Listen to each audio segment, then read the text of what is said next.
একটা ছেলেও কইতে পারে, মানে সঞ্জিত চাকমা, ওই ব্যক্তিটার নাম সঞ্জিত চাকমা। মানে তাইনে সবসময় আমার সাথে প্রবলেম করে বা ফোন করে ডিস্টার্ব করে সবসময়। আমার তো হাজব্যান্ড আছে একজন, মানে আমার সংসার আছে, সব কিছু আছে, এখানের মাঝে হে সবসময় ফোন করে ঝামেলা করে।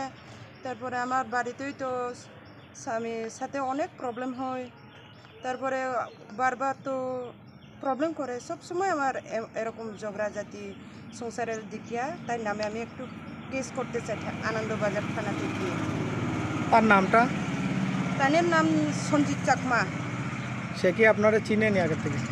মানে আগে তো আমরা কুমারঘাটে গাড়ি ঘোড়ার ব্যাপারে একটু দেখা হয়েছিল। এই সময় আমি মানে হেরে ভালো মনে পাইয়া মানে ফ্রেন্ড হিসাবে নাম্বার দিয়েছিলাম। হে নাম্বার চাইছিল, তো নাম্বার দেওয়ার পরে হে আমার বারে বারে কল করে ডিস্টার্ব করে।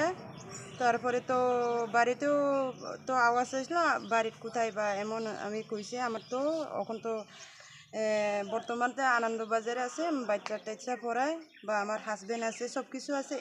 এমন মানে না, মানে হে টাকা পয়সা আছে, যা কিছু আছে, বা আমি মোবাইল কিনে দিমু, ঘর বাড়ি বানিয়ে দিমু, এরকম কইতে কইতে আমি আমার এইসব লাগতো না। আমার স্বামী আছে, বাচ্চা আছে, এরকম করলেও হে মানে না। বা গিয়া ডাইরেক্ট আমার আনন্দবাজারে তো আইসে হে বারবার।